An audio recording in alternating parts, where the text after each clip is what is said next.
नाज़रीन, आज की वीडियो इंतहाई दिलचस्प और इंतहाई जबरदस्त है कि इमाम महदी अलैहिस्सलाम के ज़हूर का आगाज होने वाला है। क्या 2024 और 25 में इमाम महदी अलैहिस्सलाम का ज़हूर हो सकता है? कौन सी अहम तरीन निशानियां पूरी हो चुकी हैं? इन तमाम तफसीलात पर हम आज की वीडियो में बात करेंगे। नाज़रीन, इमाम महदी अलैहिस्सलाम का ज़हूर करीब आ चुका है। यहूदियों से जंगों का आगाज तो हो ही चुका है, अब आगे क्या हालात पैदा होंगे? हजरत दानियाल अलैहिस्सलाम की तख्तियों में दर्ज है कि यहूदी अपनी एक मजबूत रियासत कायम करेंगे और उसके लगभग 50 साल बाद इमाम महदी अलैहिस्सलाम का ज़हूर हो जाएगा। एक आम सी बात है कि 1946-47 में इसराइल की बुनियाद रखी गई, लेकिन 1973 में जाकर अक़वाम मुत्तहिदा ने इसराइल को मुल्क की हैसियत से तस्लीम किया। फिर इसके झंडे को भी तस्लीम किया गया, तो हकीकी बुनियाद मुल्क और रियासत की हैसियत से 1973 में ही समझी जाएगी। इस अंदाजे के मुताबिक 2023 में 50 साल पूरे होते हैं, तो मुमकिन है कि 2024 में इमाम महदी अलैहिस्सलाम का ज़हूर हो सकता है। सुनन निसाई में इमाम निसाई ने जिस गज़वे की निशानदही की है, जिसमें इमाम महदी अलैहिस्सलाम की एक जमात खुरासान यानी अफगानिस्तान और मगरबी पाकिस्तान वगैरह से निकलकर मशरकी इलाके पर बरसरे पैकार होगी, तो हालिया जो खबरें आ रही हैं उसकी पेश खैमा साबित हो सकती हैं। अब आइए जानते हैं कि दज्जाल के खुरूज के आसार क्या हैं। काबिल तवज्जो चीज ये है कि इस बात में भी इत्तफाक किया जा रहा है कि कोरोना का ड्रामा जो कि जारी और सारी है, ये भी 2024 में मुकम्मल खत्म कर दिया जाएगा। शायद सबके इल्म में हो, इस पर बाकायदा चैनल 24 ने एक लंबी डिबेट भी की है। तो इस हिसाब से मुल्क भारत में हिंदू राष्ट्र का ऑफिशियल ऐलान भी मुमकिन है, जो इसी साल हो जाए। और इससे एक साल कबल यानी 2023 में तुर्की से पाबंदी भी हटा ली जाएगी, जिसका साफ मतलब ये है कि तुर्की पर जंग मुसल्लत कर दी जाएगी, जिसके नतीजे में कभी इम्कान है कि कुस्तुनतुनिया कुफार के कब्जे में चला जाएगा। और सऊदी बादशाह की वफात की ये रवायत रही है कि अमूमन वो 90 साल के आस पास ही फौत होते हैं। और आप गौर करें कि इस वक्त मौजूदा बादशाह शाह सलमान की उम्र 86 साल है। ऐन मुमकिन है कि वो 2024-2025 तक 90 के आसपास होंगे।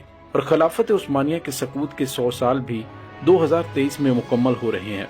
मजीद ये कि एक अरब आलम शेख सादक अल मुगलसी अल मुरानी, उन्होंने 2024 के करीब ज़हूर इमाम महदी अलैहिस्सलाम की बात की है। नतीजा ये निकलता है कि ज़हूर इमाम महदी अलैहिस्सलाम के लिहाज से ये 2 साल यानी 2024 और 25 अहम तरीन साल हैं। एक और बात बड़ी फिक्र अंगेज है कि उम्मत के मुख्तलिफ किस्म के ग्रोह इमाम महदी अलैहिस्सलाम की तलाश भी कर रहे हैं।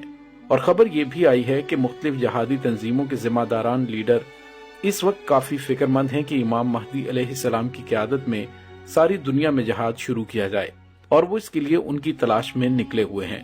कुछ दिन पहले किसी साहब ने आगाह किया था कि पाकिस्तान के पीर जुल्फ़िकार अहमद चिश्ती साहब ने हरम में बैठकर कसम खाकर ये बात कही थी कि इमाम महदी अलैहिस्सलाम का ज़हूर 2025 में होगा, और वो हर साल उसी जगह में जाते हैं कि किसी तरह उन्हें पहचान सकें।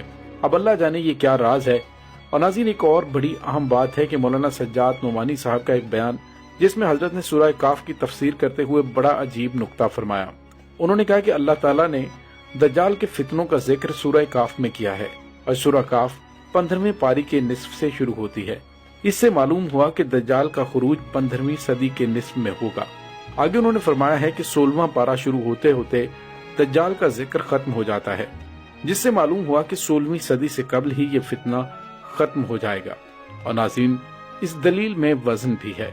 मजीद ये भी फरमाया कि अल्लाह ताला ने दज्जाल के जिक्र से पहले बनी इसराइल का जिक्र किया है, जिससे ये मालूम होता है कि ये लोग इससे पहले काफी मशहूर होंगे, यानी उन्हें उरूज मिलेगा।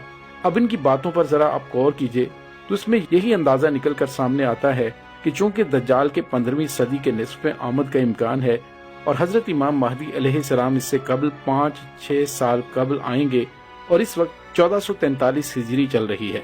5-6 साल कबल मतलब 45-46 हिजरी, जो अंग्रेजी साल के हिसाब से 2024 और 25 बनते हैं।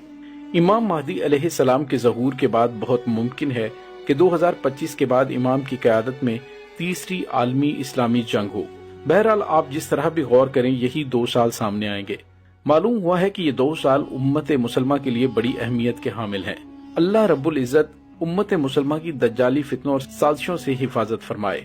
आमीन सुम आमीन। नाज़रीन, इमाम महदी अलैहिस्सलाम की जो इब्तदाई अलामात हैं उनमें पहले स्याह झंडे निकलेंगे, ग़ज़वा हिंद होगी, फिर हिंदुस्तान में दीन के बदखा लोगों का कत्ल होगा, फिर तीसरी आलमी जंग शुरू होगी और फिर कुस्तुनिया मुसलमानों के हाथों से निकल जाएगा, फिर सुफियानी का ज़हूर होगा और फिर इमाम महदी अलैहिस्सलाम का ज़हूर होगा। और नाज़रीन, फिर सुफियानी का लश्कर इमाम महदी अलैहिस्सलाम से लड़ने चलेगा तो मक्का और मदीना के दरमियान मुकाम बैज़ा पर जमीन में धंसा दिया जाएगा। फिर बनु कल्ब का लश्कर इमाम महदी अलैहिस्सलाम के हाथों पर शिकस्त खाएगा, जिसको लूटने का हुक्म रसूलुल्लाह सल्लल्लाहु अलैहि वसल्लम ने दिया है। फिर मशरिक से स्याह झंडे अरब की तरफ तूफान बनकर उठेंगे। अरब को बचाने के लिए सारी यहूदी नेवी मैदान में आएगी और स्याह झंडों के हाथों बुरी तरह तबाह होगी। फिर हजाज मुकद्दस का मुहासरा तोड़ने के लिए खलीज फारिस के नजदीक स्याह झंडे दज्जालियों से बड़ा जबरदस्त मार्का लड़ेंगे और मुहासरा तोड़ देंगे। फिर ये लश्कर इमाम महदी अलैहिस्सलाम की बैयत के लिए आगे बढ़ेगा और रास्ते में नजद शहर उनकी तूफानी यलगार की लपेट में आ जाएगा। फिर ये लश्कर इमाम महदी अलैहिस्सलाम के हाथ पर बैयत करेगा और फिर ये अरबों से खजाना तलब करेंगे, वो देने से इनकार कर देंगे। फिर ये स्याह झंडे वालों के हाथों बुरी तरह कत्ल होंगे। उनके कत्ले आम के दौरान स्याह झंडे अरब की रेत को अरबों के खून से तर कर देंगे। इस खौफनाक कत्लेआम का जिक्र अहादीस मुबारका में भी मिलता है। यही वजह होगी कि अरब बहुत कम रह जाएंगे। फिर अरब भागकर मक्का और मदीना में पनाह लेंगे और अपनी जान बख्शी के लिए खजाना देना चाहेंगे, लेकिन स्याह झंडे लेने से इनकार कर देंगे। फिर स्याह झंडों की अगली यलगार का निशाना मिस्र बनेगा, जिसका जिक्र अहादीस में मिलता है। फिर ईरान की बारी आएगी, लेकिन ईरान अतात कबूल करके जान बचाएगा। फिर रूमी अपने वो लोग जो इस्लाम कबूल कर चुके होंगे वापस मांगेंगे। ना देने पर रूमियों के 80 झंडे स्याह झंडों से लड़ने के लिए निकलेंगे। हर झंडे तले 60,000 रूमी होंगे और उनकी इतनी तादाद देकर स्याह झंडे वालों में से 1/3 भाग जाएंगे, जिनकी तौबा अल्लाह कभी कबूल नहीं करेगा। पहले दिन मुसलमानों की एक जमात को लड़ने के लिए भेजेंगे, सारी जमात शाम तक शहीद हो जाएगी। फिर चौथे दिन तमाम अहले इस्लाम जो कि स्याह झंडे वाले ही होंगे मिलकर रूमियों पर हमला आवर होंगे और फिर ऐसी जंग करेंगे कि तारीख इंसानी में पहले किसी कौम ने ऐसी जंग ना देखी होगी, या फिर फरमाया कि वो ऐसी जंग होगी कि पहले कभी ना लड़ी गई हो। फिर अल्लाह रूमियों पर शिकस्त मुसल्लत कर देगा। फिर मुसलमान यानी स्याह झंडे उनका कत्लेआम करेंगे, यहाँ तक कि रूमियों की लाशों के पहलू से परिंदा उड़ेगा। वो मर मर कर गिरेगा, लेकिन लाशों के समुंदर को पार ना कर सकेगा। वो मर कर गिरेगा भी तो एक लाश पर। उस जंग के बाद आधे से ज्यादा लश्कर आर्मीनिया की तरफ जाएगा। स्याह झंडे आर्मीनिया पर आंधी तूफान और बला बनकर नाजिल होंगे और आर्मीनिया को वो तबाही देखनी पड़ेगी जिसके सामने बाबल नैनवा और बगदाद के किस्से भी कम होंगे। इसका जिक्र हदीस मुबारका में मिलेगा। लश्कर वहाँ से होता हुआ इमाम महदी अलैहिस्सलाम से मिलकर कुस्तुनिया का मुहासरा कर लेगा। अल्लाह पाक स्याह झंडों के जिहाद का सिला ये देगा कि उनके नारों से ही कुस्तुनिया फतह हो जाएगा। फिर स्याह झंडों का कुछ लश्कर यूरोप की तरफ निकल जाएगा और जब ये यूरोप की दहलीज पर पहुंचेगा तो पूरे यूरोप में कोहराम मच जाएगा। लेकिन यहीं पर खबर भी पहुंच जाएगी कि दज्जाल निकल आया है। फिर ये लश्कर वहां से इंतहाई तेजी से वापस आएगा। उसकी रफ्तार इंतहाई तेज होगी। अहादीस मुबारका के मुताबिक ये इंतहाई सख्त वक्त होगा। जो कोई थोड़ा आराम का वक्त निकालने में कामयाब होगा वही ताकतवर तस्वुर किया जाएगा। आते ही अरब में वो रूमी जो दज्जाल से मिले होंगे उन पर 3 जगहों से शब खून मारेंगे और उनमें से कोई भी बचकर वापस न जाएगा। फिर मुसलमान देखेंगे कि हजरत ईसा अलैहिस्सलाम तशरीफ लाएंगे और दज्जाल उन्हें देखकर पानी में नमक की तरह पिघलेगा। फिर वो वहाँ से भागेगा और मुकाम लद पर हजरत ईसा अलैहिस्सलाम के हाथों कत्ल होगा। फिर यहूदियों का स्याह झंडे वाले कत्लेआम करेंगे। यही वक्त होगा कि जब मोमिनीन मशरिक से लेकर मगरिब तक फतुहात के झंडे लहरा रहे होंगे और अल्लाह ने सूरह बनी इसराइल में जो वादा फरमाया था वो पूरा होगा। यानी कुफ्र सरकशी करने वाले कोई भी बस्ती ऐसी नहीं जिसे हम रोजे कयामत से कबल ही तबाह बर्बाद न कर दें। फिर हजरत ईसा अलैहिस्सलाम को हुक्म होगा कि वो कोहे तूर पर जाकर कला बंद हो जाएं। याजूज माजूज निकलकर फितना अजीम फैलाएंगे। अल्लाह ताला उन पर अपना कहर नाजिल फरमाएगा और उन पर नफा नामी कीड़ा लग जाएगा और वो हलाक हो जाएंगे। फिर 7 साल तक मुसलमान अमन व अमान से रहेंगे।